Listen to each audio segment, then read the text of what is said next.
성령 강림후 제22주를 맞아 예배드린 사랑하는 성도들의 삶과 가정과 일터 위에 성령 충만한 은혜가 함께 하시기를 간절히 기원합니다. 아멘. 높고 푸른 하늘 아래 단풍이 절정입니다. 깊어가는 가을인데 또 깨닫게 되는 것은 한 해가 저물고 있구나라는 것입니다. 자연을 바라보며 한 해가 저물고 있다는 것을 깨달으며 계절을 따라가도 우리 인생도 자연과 닮아 있다는 것을 알게 됩니다. 저물어가면서 삶을 돌아보게 되는 가을은 기억의 계절입니다. 한결같이 인생의 시간에는 온 땅을 견디느라 뒤를 돌아볼 겨를이 없습니다. 봄 같은 인생의 시간에도 새 생명을 틔우느라 숨이 가빠지게 됩니다. 여름 같은 인생의 시간에는 살리고 세우려 냅다 헉헉대며 달려가는 시기입니다. 우리는 그저 견디고 애쓰고 부지런히 달릴 뿐입니다. 그러나 달려갈 때에는 뒤를 돌아볼 줄 모르는 것입니다. 그러나 가을 같은 인생에는 열매를 내어주며 비워지는 시간 속에서 우리는 지난 날들을 되돌아보게 됩니다. 풍요로우나 어쩐지 허로운 그때 우리는 기억을 붙잡고 살아가게 됩니다. 그래서 인생을 닮은 자연을 바라볼 때 우리는 우리를 지으신 창조주 하나님을 기억하게 됩니다. 그 기억이 감사로 헌신으로 우리를 이끌어 줍니다. 오늘 본문의 시편도 다윗이 자신의 인생을 함께 하신 하나님의 은혜를 기억하며 감사와 찬송으로 하나님께 영광을 돌리고 있습니다. 우리 그리스도인들에게 가을의 기억은 결국 은혜의 기억으로 모아지게 됩니다. 내가 일군 것 같지만 사실은 하나님이 붙들어 주시고 여기까지 인도해 오신 것을 고백하게 됩니다. 그러므로 다윗처럼 고백합니다. 내 영혼아 여호와를 송축하라. 그 모든 은택을 잊지 말지어다. 우리는 그 은혜를 잊지 않기에 오늘 감사로 하나님의 이름을 부릅니다. 감사는 과거의 은혜를 현재의 예배로 옮겨놓는 믿음의 행위인 것입니다. 이제 우리도 우리의 영혼을 일으켜 세워 주의 이름을 높이며 그분의 은택을 기억하며 하나님을 송축하는 성도들로 일어나게 되시기를 주님의 이름으로 간절히 축복합니다. 오늘 다윗은 내 영혼아 여호와를 송축하며 그 모든 은택을 잊지 말지어다 라고 하는 이 감사의 고백은 사실 다윗의 인생 속에서 파란만장한 인생을 다 담고 있는 고백인 것입니다. 파란만장한 이 다윗의 인생을 생각할 때 감사가 어떤 환경에서 시작되는 것이 아니구나 하는 것을 깨달아지게 됩니다. 돌아보십시오. 어린 다윗을 사무엘이 사울 왕을 이어 이스라엘의 왕이 될 자를 찾으러 이새의 집에 가게 됩니다. 어린 다윗은 막내임에도 형들과 달리 들판에서 아버지의 양을 지키고 있었던 것입니다. 아버지조차 주목하지 않던 그 소녀는 외로운 들에서 여호와는 나의 목자시니라고 노래하며 하나님과 친밀함을 배우게 되었습니다. 청장년의 다윗을 보십시오. 골리앗을 이긴 뒤 그의 삶은 사울 왕의 시기와 질투가 곧 고난으로 이어지게 되었습니다. 수년 동안 도망자로 광야를 떠돌며 아둘람군과 엔게디 동굴을 전전하게 되었고 외로움, 두려움, 배신의 고통을 겪는 시간을 겪게 되었습니다. 그러나 바로 그 자리에서 그는 하나님의 성품인 평강과 은혜를 배우게 되었습니다. 그에게 광야는 고난의 학교였지만 그 동굴 같은 자리에서 감사의 뿌리가 깊어지게 되었던 것입니다. 왕이 된 다윗을 보십시오. 왕위에 올라 강한 나라를 이루게 되었습니다. 그러나 그는 밧세바 사건과 우리아의 죽음이라는 무거운 죄에 빠지게 되었습니다. 나단의 책망 앞에서 그는 자신의 죄를 깨닫고 하나님 앞에 이렇게 고백합니다. 하나님이여, 우슬초로 나를 정결하게 하시고 나의 죄를 씻어주소서. 내 속에 정한 마음을 창조하시고 정직한 영을 새롭게 하옵소서라고 눈물로 회개했습니다. 죄로 말미암아 땅끝에 선 듯했지만 다시 하나님을 찾으며 그의 감사는 형통의 감사에서 용서의 감사로 성숙해지게 되었던 것입니다. 인생을 돌아보며 감사를 기억하는 다윗을 보십시오. 수많은 전쟁과 배신, 상처로 얼룩진 가족사, 아들 압살롬의 반역까지, 정말 다윗의 인생은 파란만장이었습니다. 그럼에도 그는 내 영혼아라는 것은 그런 자리임에도 불구하고 베풀어 주신 하나님의 성품을 만난 자의 자기 신앙의 언어요 고백이었던 것입니다. 내 영혼아, 여호와를 송축하라. 그 모든 은택을 잊지 말지어다라고 스스로의 영혼을 불러 세우고 있는 것입니다. 감사가 자연스럽게 흘러나오지 않을 때 그는 알고 있었습니다. 은혜를 잊어버리면 감사가 사라지고 감사를 잃어버리면 평강이 무너진다는 것을, 그래서 그는 모든 은택을 기억하려고 한 것입니다. 그렇습니다. 감사는 은혜를 헤아리는 기억에서 시작되는 것입니다. 감사가 사라지면 불평이 들어오고 은혜의 기억이 살아나면 감사가 회복되는 것입니다. 그리고 기억으로 표현한 이 다윗의 감사는 감사한 생각에만 머물러 있지 않았습니다. 그는 은혜를 기억하며 예배로, 눈물로, 헌신으로 살아내는 감사를 드렸습니다. 하나님의 은혜를 기억하는 감사는 성전을 사모하는 마음으로 이어져 비록 그가 성전을 짓지는 못했지만 역대상 29장 3절과 5절에서 그는 하나님의 성전을 짓고 싶은 마음으로 자신의 은금을 아낌없이 드리며 지어질 성전을 위해 준비를 해놓았던 것입니다. 가을과 같은 황혼에 이른 다윗은 젊은 날의 수많은 승리가 아니라 자신을 붙드신 하나님의 은혜에 대한 감사이며 왕의 영광보다 하나님의 죄사함의 은혜에 대한 감사로 그의 인생에 함께 하신 하나님의 은혜를 기억하면서 드려진 감사였다는 것입니다.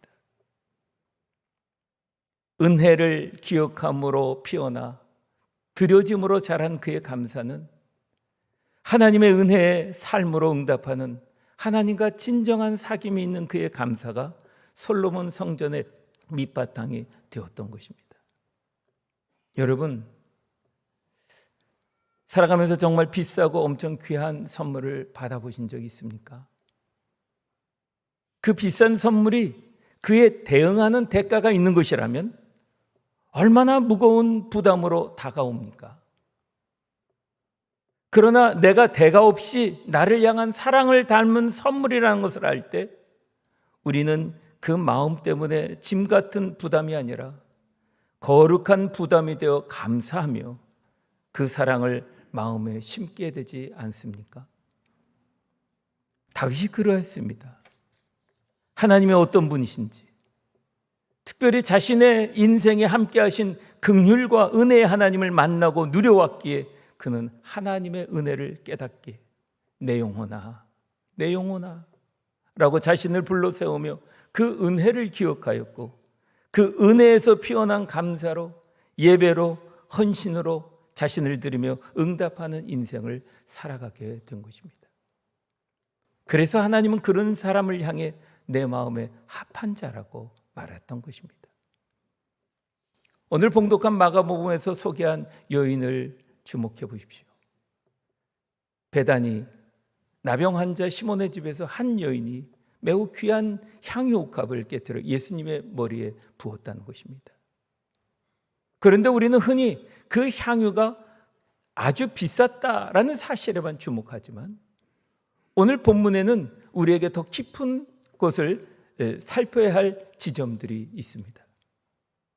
베다니 나병 환자 시몬의 집의 장면은 단순히 우리에게 식사 시간을 보여주려는 것이 아니라 복음서 전체에서 감사와 헌신 그리고 십자가의 사랑의 절정을 상징하는 사건의 무대라고 하는 것에 주목해야 하는 것입니다. 베다니는 가난한 자의 집, 고난의 집이라는 뜻을 지닌 지명입니다. 예수님은 예루살렘에 오실 때마다 이곳에 머무르셨습니다. 얼마 전에는 이곳에서 나사로를 살리시기도 하셨고요. 그의 누이 마르다와 마리아가 주님을 잘 섬겼던 곳이기도 합니다.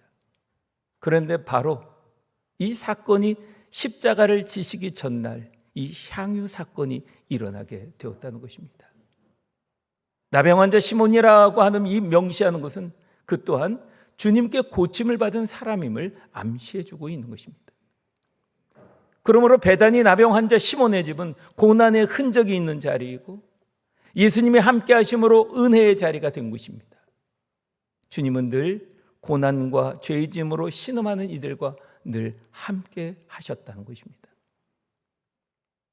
오늘 본문 3절에 한 여자가 값진 향유 곧 순전한 나드 한 옥합을 가져와 그 옥합을 깨뜨리고 예수의 머리에 부었다라고 말합니다.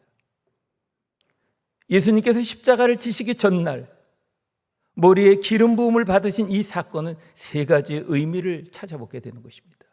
하나는 깨트림입니다. 깨트림. 옥합은 대리석 계열의 밀봉된 병에 담긴 향유입니다. 값이 약 1년 품삯에 해당할 만큼 귀하고 큰 것이었습니다. 여인에게 그것은 결혼 지참금과 같은 인생 전부를 상징하는 것이었습니다.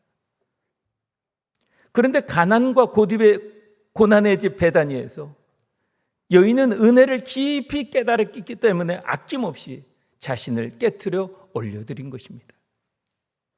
그렇습니다. 성숙한 감사는 풍요의 결과가 아니라 은혜에 대한 반응이라는 것입니다. 예수님이 보신 것은 값이 아니라 그녀의 마음이었습니다. 4절과 5절에서 사람들이 이렇게 말합니다. 어찌하여 이 향유를 허비하느냐? 300데나리온에 팔아 가난한 사람들에게 줄 수 있었겠다라고 계산하며 책망하고 있는 것입니다. 그때 예수님은 그에게 그가 내게 좋은 일을 하였다라고 칭찬하십니다. 여기서 좋은 일은 값비싼 향유 자체가 아니라 그 동기, 곧 주님을 향한 사랑의 마음이었다는 것입니다. 여인은 보상을 바라지 않았습니다. 은혜의 기억이 감사가 되고 감사가 헌신이 되었고 헌신이 깨뜨려 드려짐으로 온 집에 향기가 가득하게 하였습니다. 두 번째는 장례의 준비를 의미합니다. 8절에 예수님은 그가 내 몸에 향유를 부어 내 장례를 미리 준비하였다라고 해석하십니다. 여인은 자신도 모르게 예수님의 죽음과 부활을 예언적으로 증언하는 사역에 동참하게 된 것입니다. 그의 감사는 은혜를 예언하는 헌신이 되었고 그의 부음은 십자가의 향기를 더하는 사명이 되었다는 것입니다. 그리고 세 번째 의미는 드려짐을 통한 감사의 완성입니다. 결국 드려짐으로 완성되는 감사는 하나님이 역사하시는 통로가 됩니다. 마음 깊은 곳에서 흘러나온 사랑이 하나님의 구원 계획 속에 쓰임을 받게 되었다는 것입니다. 옥합은 깨뜨려야 향기가 납니다. 감사는 드려질 때 완성이 되는 것입니다. 여인은 향유만 들은 것이 아니라 자신의 마음, 삶, 존재 자체를 쏟아부어 드린 것입니다. 우리는 어떻습니까? 이 여인처럼 귀한 옥합을 깨뜨리는 심정으로 예물을 드리며 감사와 찬양을 올려드리고 있습니까? 아니면 주님의 은혜를 기억해보다 헌금을 해야 하니까 적당히 마지못해 체면상 이런 마음으로 하나님을 예배하고 있지는 않습니까? 어제 우리는 교회 창립 115주년 기념 음악회를 한번 돌아보십시오. 긴 시간을 온전히 자신의 시간과 정성을 내어 연습을 올려드린 찬양이었습니다. 그 음악회가 하나님께 영광 돌릴 수 있는 음악회가 되도록 사랑하는 성도들은 한 마음 한 마음이 하나님을 향하여 간절히 기도하게 됐습니다. 비록 이 자리에 함께 하지는 못했지만 그러나 마음을 모아 하나님의 은혜가 가득한 음악회가 되기를 간절히 마음 모아 기도했습니다. 그리고 자기에게 맡겨진 일들 정말 최선을 다하여 섬기며 수고했습니다. 이러한 헌신과 기도가 우리 교회 공동체의 향유내음을 품게 되지 않았습니까? 마가는 여인의 이름을 기록하지는 않지만 예수님은 이 여인의 헌신을 보며 이렇게 9절에 말씀합니다. 온 천하 어디서든지 복음이 전파되는 곳에서는 이 여자가 행한 일도 말하여 그를 기억하리라 라고 하셨습니다. 여인의 헌신은 시간과 공간을 넘어 우리 가운데에서도 그 은혜의 향기를 전해주고 있지 않습니까? 그렇습니다. 기억으로 피어나는 감사, 곧 은혜를 잊지 않는 사람 다윗은 내 영혼아 여호와를 송축하며 그 모든 은택을 잊지 말지어다 라고 자기 자신을 일깨우고 있습니다. 다윗은 외로운 들판의 목동이었고 또 기름 부음을 받아 왕이 되며 도망자와 전쟁, 배신과 눈물의 세월을 지나왔습니다. 그럼에도 그는 내 영혼아, 내 영혼아 라고 스스로를 일깨우며 평생 함께 하신 하나님의 은혜를 기억하며 감사했습니다. 감사는 지금 가진 것의 많고 적음이 아니라 인생길에 동행하신 은혜를 기억하는 데서 피어오르게 되는 것입니다. 향유 옥합을 깨뜨린 베다니 여인은 역시 다윗과 다르지 않았습니다. 그녀는 예수님께 받은 은혜의 자리를 기억했고 그 기억이 들여짐으로 자라나 옥합을 깨뜨려 향유를 부게 됐습니다. 사람들은 그녀를 향하여 낭비라고 말했습니다. 그러나 예수님은 그가 좋은 일을 하였다라고 칭찬하였습니다. 그녀의 감사는 계산이 아니라 사랑의 기억을 행동으로 표현한 감사였습니다. 의지를 다해 드려진 감사였습니다. 사랑하는 성도 여러분, 이 한 주간 이렇게 적용하며 주님의 은택을 헤아려 보기를 권면합니다. 지난 한 해를 돌아보며 하나님께서 지켜주신 사건들을 기억하며 기록해 보십시오. 크고 작은 일을 놓치지 말고 하루에 한 가지, 가능하면 5가지, 10가지 감사 목록을 적어 보십시오. 그 기록은 감사의 씨앗이 되어 다윗처럼 감사를 기억하는 사람으로 우리를 이끌어가게 하실 것입니다. 그리고 받은 은혜를 헤아리며 헌신을 결단해 보십시오. 재정, 시간, 용서, 화해, 곧 나의 옥합을 깨트려 드려 보십시오. 사람의 시선이나 직분 때문이 아니라 주님만 의식하며 계산과 염려를 내려놓고 드릴 때 과부의 2렙돈을 기쁘게 받으신 주님께서 우리의 마음을 기쁘게 받으실 것입니다. 이것이 감사의 줄기가 되어 감사하는 인생으로 자라게 하는 것입니다.